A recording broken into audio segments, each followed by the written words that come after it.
Both Jessie and Darlene, you're in an odd way more of consumers. You can be our watchdogs here.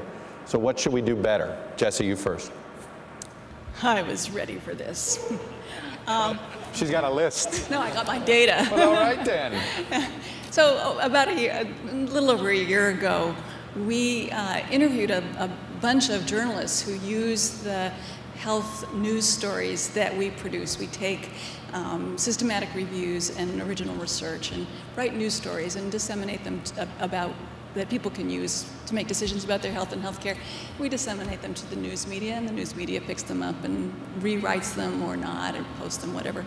So we were doing a little quality improvement. So we talked to a bunch of people who use our stuff, journalists who use our stuff. And we found 3 themes that I think will be really interesting to you, and I think we should think about relative to the issue that we're talking about here, the media coverage of cancer. The first was that journalists felt that they were being told to avoid ambiguity, to write short, definite pieces, don't qualify the findings or describe the limitations of the studies, stay away from "we don't know" or "more research is needed," number 1. Number 2, make things simple. Present the top 5 things you need to know or do about X. And the third theme was write to get clicks. Quote, "We are successful based on how many people open our articles. I write articles based on questions readers submit." Now, by the way, you just described everything that's wrong with the media right now. Trust me, this is not just about cancer, not just about health. This is the crisis that has taken place in American news media, but I could go on. But anyway, go ahead. This is a huge problem. I think that this is critical to the thing to the issue before us right now. I mean, none of us are surprised, right? The news media has always kind of walked this delicate balance between giving us the funnies and things that help us as citizens to vote better or whatever, inform us, right? But we really should be concerned. We as individuals, as patients, as citizens should be concerned because we're losing, particularly in the reporting of science, we're losing any sense of the uncertainty, of the ambiguity of the data. And without that uncertainty, there is simply no way that we can understand that we have a choice or be informed and make good choices. Don't get me wrong, we don't like uncertainty, we don't want to read uncertainty, that's why we click on articles that don't have uncertainty, because we like binary stuff. Don't smoke, get a mammogram, everything is going to be fine. But in fact, our health is not binary, science is not binary, and this is information that we need.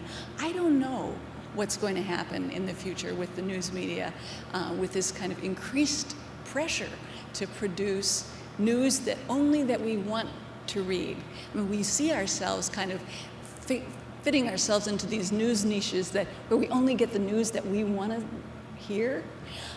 And I'm concerned that this will erode our sense of choice, our sense of confidence, and our ability to actually make good decisions about our health and our health care. Well, Chuck, Darlene, is your list? I think I would agree with that list. As yes, you and I know I would too.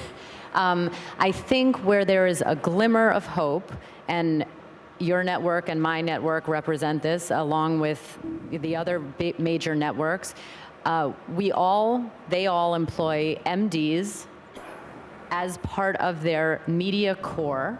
That's a fairly new phenomenon. It's relatively new, you're correct. And it sort of, frankly, it needs to, I've always been a believer, I think specialist reporters need to be that. And I think where we have an incredible responsibility, in fact, the onus of responsibility, I would say, to deliver news that fights that box of criteria, is what we do in reality, what we should have learned in medical school and what we should be doing every single day when we talk to a patient, which is explain the risks, explain the benefits, explain the options, and explain the alternatives. And I learned from the physicians in my family, the generation above me, that when you're sitting in front of a doctor who has the ability to say to a patient eye to eye, I don't know the answer to that question.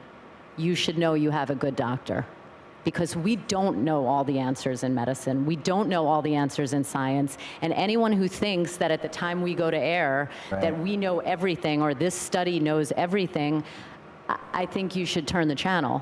And I think that if we go back to the basic principles that we learned as physicians, and we carry that into what we do in the media, or when we give a plenary presentation, or when we issue a press release or have to comment on an article, I think we will be doing the lay public potentially an incredible service, just like you hopefully give the patient in front of you the same service. Go ahead.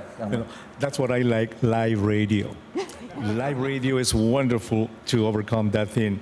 I on the air every day for 1 hour, and somebody calls me, Dr. Huerta, my son has the brother Williams syndrome. Would you please tell me, what is that? Okay, I heard about that. I put my microphone next to the Google. Let's go to Google it. And the person, the audience, they are listening. That's what I do. They are listening to the thing, but live. And then I say, okay, when you go to the internet, that's an opening little window to educate about how to use the internet. Go to the GOV, go to the ORG. Okay, right here. It says here's this, and that. Live radio can do that. Darlene, You can say you don't know. Be a critic here. About what we should do better. Well, a little story. When I wrote the pilot of The Big C, and I gave the character stage 4 melanoma, and then right after that, lots of articles came out about melanoma research, and my aunt, who is living with bone cancer now and had breast cancer then, sent me that forwarded me the article and said, I had 1 million people forward me this same article, but when she forwarded it, she said, this will change the direction of your show now because melanoma is curable. And I was like, oh, shoot. And I read it, and I reread it, and I was like, am I misinterpreting this?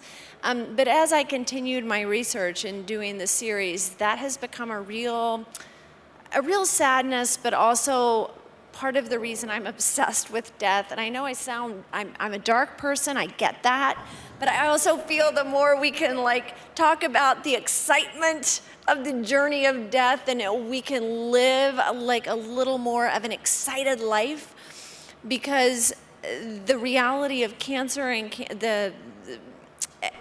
the doctors, more than anything, I would talk to cancer survivors who were hopeful about the breakthroughs and everything is curable. And then I would talk to these oncologists, and it was like they were talking about it was like math and language arts. It was like 2 different subjects, because they were so pessimistic. And they were like, we don't know. We're trying, we're figuring it out. Every day something new, we don't know.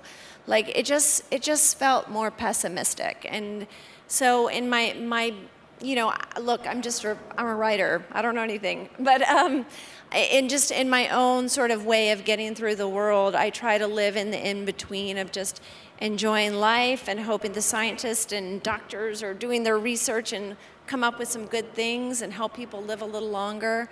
But I do find specifically the media is sending out a lot of stuff that either is intentionally misleading or people are misinterpreting, and it's creating a false hope that I find personally tragic. And I end on that note. And now that's fine, and that's what our role in the media is these days. Disappointment.